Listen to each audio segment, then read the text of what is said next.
Good evening, everybody. How's it going? It's me, Comic Crack. Probably a quick one tonight. So first things first, Sunday, tomorrow, no chat, and probably it's probably going to be about time for a little bit of a summer break for a few weeks. My brother comes into town tomorrow from China, and we haven't seen him for years. So I think my reading for the upcoming weeks is going to decrease, and we're planning to go camping as well too while he's here. So this might be it for a little bit, but we'll see. Yeah, we'll see how it goes during the upcoming weeks. So didn't read very much this week. Ended up working quite a bit this week, which was kind of nice. So my reading went down. There was a little comic show as well this afternoon that I went to, and picked up some books from one of the guys on the Winnipeg Comic Addicts group on Facebook as well. This came in the mail. My first piece of advice is do not order records when you're high. I ordered the wrong damn record, but this one is still a fantastic release from the Project Akshamal. This is A Mournful Kingdom of Sand. Amazing record. The other one that they have on vinyl rather, is called The Totemist, which I love. I'm not sure which one I love more, actually. They're both real solid releases from this project. Highly recommended. You can find their stuff on Bandcamp.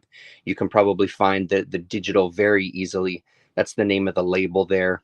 Or you can search by their band name. Second long player from the Kabbalistic duo Fuck Your Pandrum, New Age Music. This is some high level fuckery and a fitting soundtrack to the desertification of our world. So really, it says file under psychedelic rock. Sure, why not? Such a good album. It came all the way from France in a pretty flimsy mailer, actually. I'm surprised nothing got damaged, because that's a pain in the ass when you end up ordering from overseas. If something gets damaged, it takes forever for it to get replaced. So that's the sleeve for it, which has some damage already, but that's okay. Played a track from it on the radio show this afternoon, and I love it. I've listened to it a lot. I've listened to this band now for a few weeks, almost at least once a day kind of thing. Really cool stuff. Like I said, this Mournful Kingdom of Sand and The Totemist, I think, are the best two for people, for beginners getting into the band. I think they're the most accessible out of all their releases. Some of the other releases tend to be very lo-fi and a little leaning heavier on kind of noise and ambience and things. So what did I read this week? Well, I picked up Animal Castle #2, of course. I read that first. This is going to be one that I'm going to wait to talk about until this whole second volume is complete. Then I'll sit and kind of talk about it. The first volume was ridiculously good. This one I have very mixed feelings about. This is probably the weakest issue that I've read out of the whole run. I'm very nervous for where this book is going, but again, I want to give it its full due before I sit and talk about it. So we will talk about it eventually, just once it's done. I thought there was going to be 2 issues, but CLZ has 3 listed now, so I'm not sure why they're only listing 1 at a time. So the one we will talk about is Don't Spit in the Wind. I picked up, somehow I had missed issue #2, and issue #3 was in my pull box. So I'm not sure what happened there, but luckily there was still another copy of issue #2, so I didn't. I'm caught up, basically. Hello, Daryl D. Yes, it's serious medieval stuff. That Akshamal album, yeah, it's very, very cool stuff. They dress kind of like that as well too. They full costumed up and masks on for their live performances, which is kind of great. I love that kind of thing. So Don't Spit in the Wind #1, I enjoyed it quite a bit. I'm not so sure if I'm following the story, or maybe I just don't really care about the story with these other two. What kind of gets me about this book is the art. I really like this art, as bizarre as it is. Jared was talking about it on one of the Friday streams, and they were talking about this. This might be a brush, like a digital brush, that gives it this look. Because I talked about before the idea of it felt like it was something that was drawn small and blown up because of the way the line kind of breaks up a little bit. But I would 100% take Jared's word over anything that I would make up in my mind. So I do like it. I really like the art. It's really, I don't know, man. I still just can't put my finger on what it is about it. It has that kind of 80s vibe to it for sure. But I do really dig it. In the back of each of these issues was a sample of another book, and this is the one here. Why won't my fucking fingers work? A sneak preview. I think it's called the, what is it? Canceled or canceller or something like that. You've been canceled. So apparently it's out. I didn't see it at the shop, or if I did, I quickly looked past it. This was a really cool little teaser. So we're set in the future here, Los Angeles 2050, and people that are being canceled, there's actual assassins that go out to take them out. And we have kind of our main assassin here. Everything looks like it's televised. Um, so yeah, taking like the idea of canceling people to the next level, that it becomes kind of this thing, this event that people relish. So, but I, again, another one where the art is ridiculously good. I'm not 100% sure. I'm keen on the concept. I guess it seems kind of fun. It really depends with this kind of stuff how far they go with it. Are we getting into heavy duty satire, or is it just going to be kind of a very basic level of story there to kind of move us through the book? I am curious to pick this one up, though. I'm going to keep my eyes out for it when I'm at that shop next. And then we had Don't Spit in the Wind, #3. Again, so we're getting introduced to different aspects of this world. There's this whole group of humans, or the population of the planet, assuming the most of the population, that are on a big space station. And it's the usual, the space station is cut up into tiers. The top tier is where the elites live. The next tier town is kind of where celebrities and people live. And then like the pits are where everybody else lives, the poor people, the working class, that sort of thing. So we focus more on our characters that are these trash collectors down on the surface.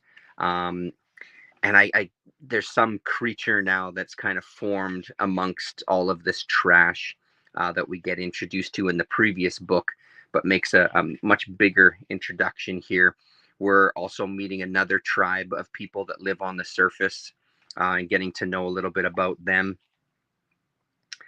And of course, every time we have like the upper echelon, the politicians and stuff, they're just sitting around mindlessly eating cake and not really having a care in the world. So, uh, yeah, here we go. These pages, the art is so good. I mean, it's really really good.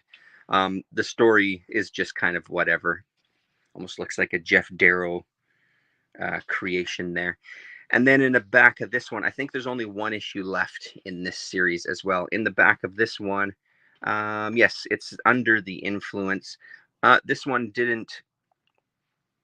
This one didn't catch me as much as the You've Been Canceled.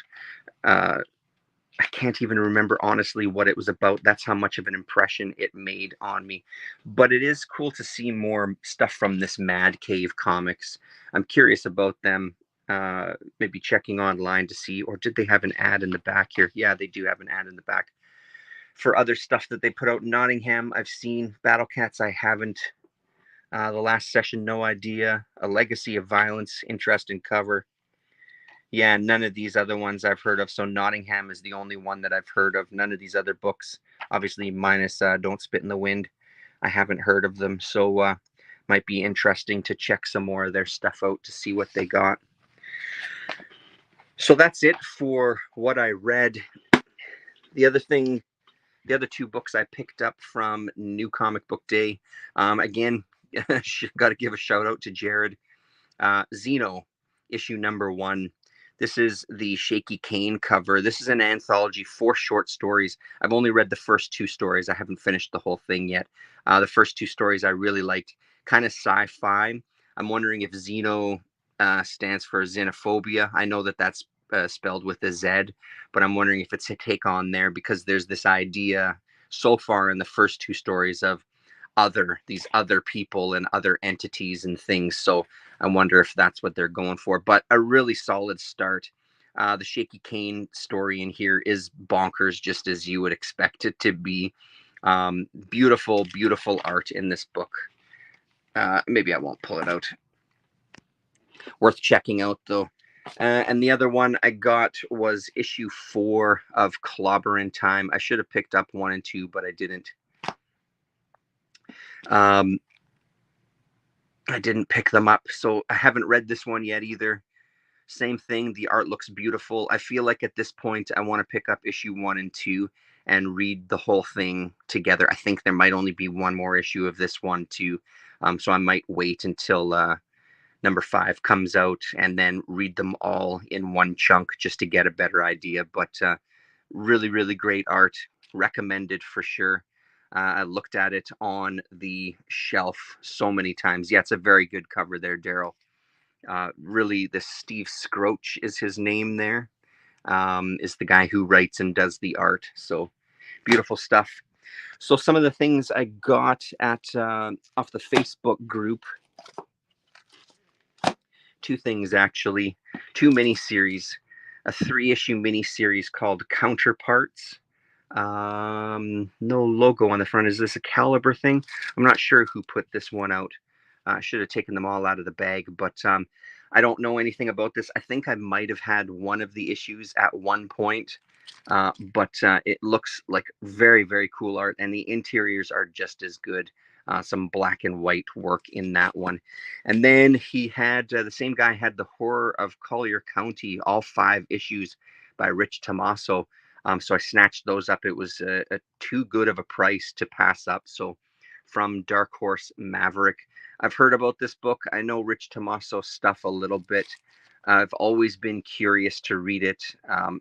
It's on the top of the stack, basically. It's one of the books that are on the top of the stack to read. So that's great, being able to get an entire miniseries at once.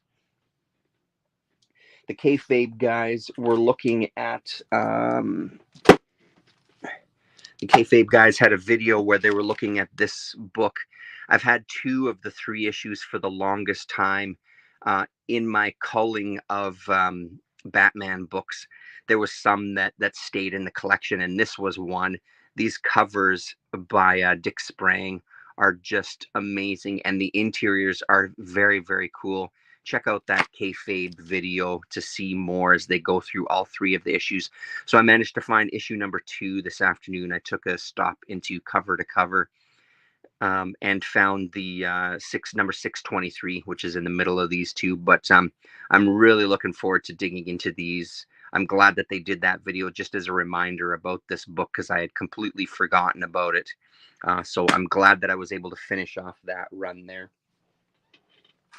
While I was there, there was an Esad Ribic book. Robert Roddy, I think. So this is from Vertigo, the V2K. So this is from 2000. It's a 4-issue miniseries called The Four Horsemen. I love Esad Ribic. The interiors aren't when I quickly flipped through, the interiors unfortunately aren't on the level that he eventually came to. But the covers are what I'm mostly used to. This style of art on the covers is what I'm used to with his art, especially in that Thor run was the first time we really, really took notice of him, me and my son, and then started seeing him everywhere. So I'm looking forward to digging into this one. Always great to find a complete miniseries. And at the comic show today, the only 2 things I picked up, and they're, don't get me wrong, they're fucking doozies, and I'm extremely excited about them. Teenage Mutant Ninja Turtles book number 3 from First Comics. He had the other 2 books that I was missing as well, but these are in like fucking new condition. It's like whoever had them didn't read them. So the price tag on it was, I think, $25 a pop. So, pardon me. So I only picked up one of them. I've read all of these already in black and white. And as we talked about before, when we looked through book number 2, this is all the stuff that's in color. I'm looking forward to reading this again, though, because I don't know, this format is really great, and I'm curious just to see how it reads in the color, because I love the black and white so much. See already, like, that looks like Cerebus is just so damn dark. But beautiful, beautiful stuff. I would like to get this whole series eventually, all of the books that First Comics put out. And thank goodness you're here, Daryl, because the last thing I found was a holy shit. It was the only, and again, this is like in brand new condition. This is part 1, Relativity, from Jeremy Brood. I already have, I've had number 2 for the longest time here. This is the second volume here from Fantagore. Both of these were published by Fantagore, and I've never seen this around. So it was the one. I'm thankful that I went through the magazine boxes. I wasn't going to. I was going to give up because he had about 4 or 5 of them, and this was buried in one of them. Again, not the cheapest book. I think it was about $20, but so glad to have this. This is another one that's kind of on the top of the stack, because this is going to get read. There's kind of a look at the interiors. His beautiful, beautiful color work. So I'm very, very much looking forward to this. Nice to get this Fantagore stuff at this size. So this is kind of magazine size there, Daryl. And if you find them, I know that you're the person that's going to pick them up, but anybody else watching, if you ever come across this Fantagore stuff that he published, just grab it. Absolutely grab it. Do not hesitate. Like, look at this.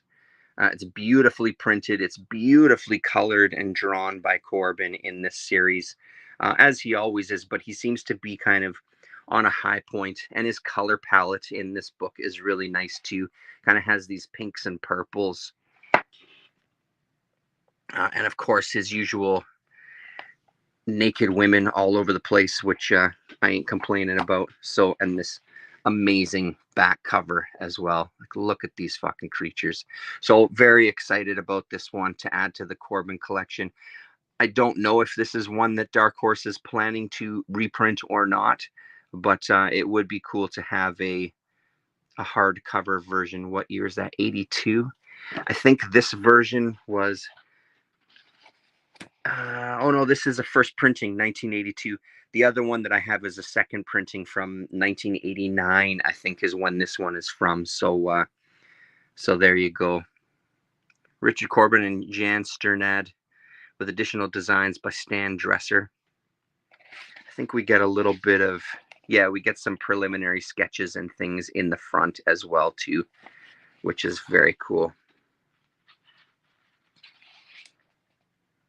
Along with a very brief introduction concept of space and the spaceship,